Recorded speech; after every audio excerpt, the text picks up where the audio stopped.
work the crab stitch border, or the reverse single crochet as it is also known, it can be a tricky one to get your head around because you will be crocheting backwards.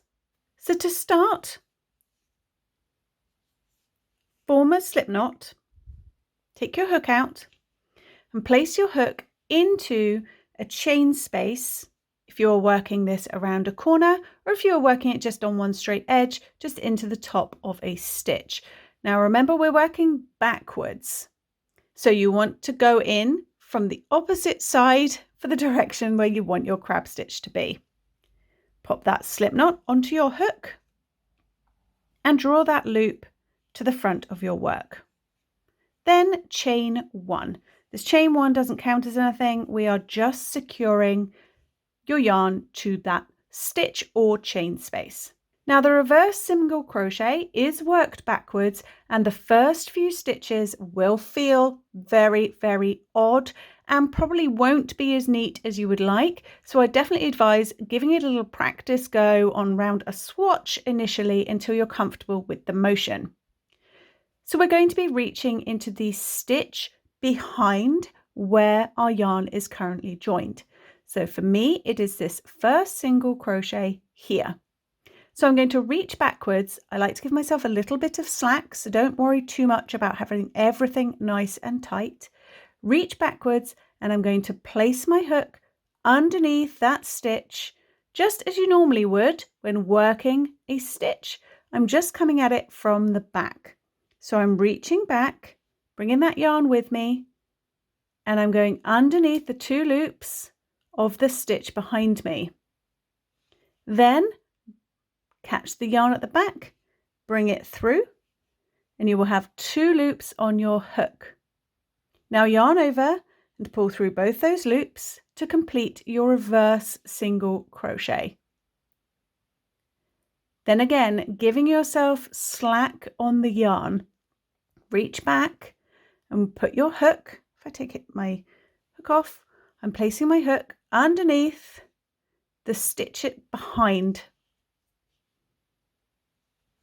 To reach back, go through the stitch. I'm going under both loops of the stitch behind me. Catch the yarn at the back and bring it through. Two loops on my hook, yarn over, and pull through both those loops for a reverse single crochet. Again, reach back into the next stitch, the one behind you, go under both loops, catch the yarn at the back, bring it through, two loops on my hook, yarn over, and pull through two. Reach into the stitch behind you, catch the yarn at the back, draw it through, two loops on your hook, yarn over, pull through both to complete that reverse single crochet. As you work backwards, you'll see you are forming this lovely little corded edge.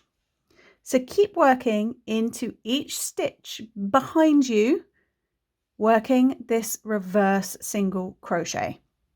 Into the stitch behind you, draw up a loop, yarn over, pull through two to complete your single crochet. Keep working this along. The more you do it, the more you get into a rhythm of it, and the more even your cord along the top will look.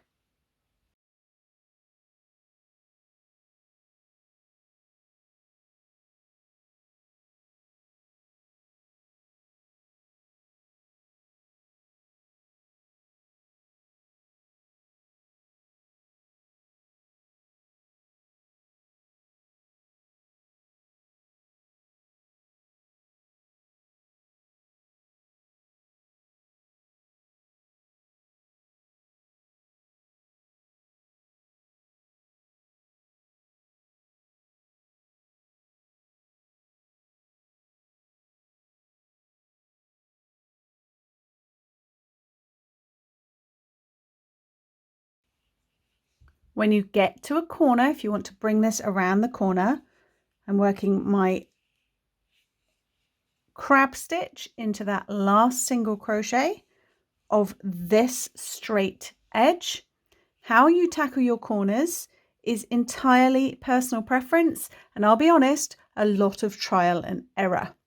So I have found personally, when I have a chain 2 corner space, that just one reverse single crochet in there is enough to turn the corner, because you'll note they're quite long stitches. Because we're working backwards, they're quite loopy and they go round. So I find that just working one into your actual corner space is enough to get you around. And nothing changes. We're still working backwards, and just reach into that chain space to draw up your loop and complete your reverse single crochet. Then find the next true stitch and work one into there. So I often find that is enough to get me around the corner nicely. You can experiment with your corners. This is just with my one that I made into that chain space. If you find it's not enough, you can chain one and work one more back into that same chain space. So again, I'm just working my reverse single crochet. So now I have reverse single crochet, chain one, reverse single crochet in the chain space. Then you can work into the stitches. You play with it to see how it gets you around the corner in your preferred method. I find just one is a bit neater. I tend not to have a chain space, but again, feel free to play with it. You can work this around the corners however you see fit. And that is all there is to it for the reverse single crochet. The crab stitch is a tricky one to get your head around initially, but as you can see, I'm talking and crocheting at the same time. You do get into a rhythm and you get used to working in this slightly odd backwards fashion, and you get this truly lovely corded border at the end. So I've come all the way around working my crab stitch. I have one more true stitch to work into, and then I am back to the chain space that I joined my yarn to. Now I'm going to completely ignore the chain one that we made and work my final crab stitch into that same space, or if you join to a stitch, into the same stitch. Now to finish off, I like to cut my yarn, leaving a nice long length to weave in, and just pull it through that stitch you made. No chains or anything, just pull it straight through. Then grab your large eye needle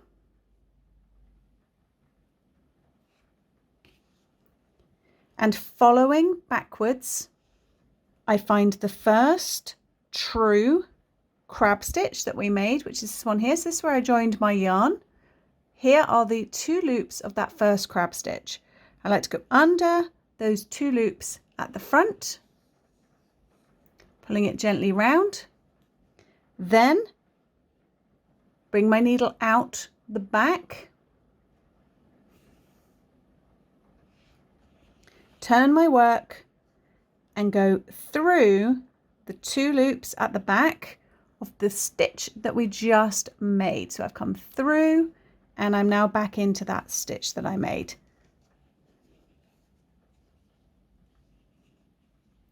That way it joins them together nicely and it looks the same as all your other corners.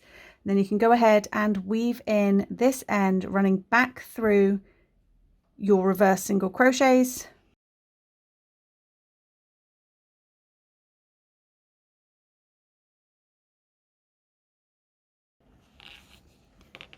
And you're done. Please do let me know what you think of the reverse single crochet crab stitch. I absolutely love it for finishing off my blanket borders. It's such a pretty little corded edge. It looks great and people are always super impressed with how you did it. So until next time, happy crocheting. Bye.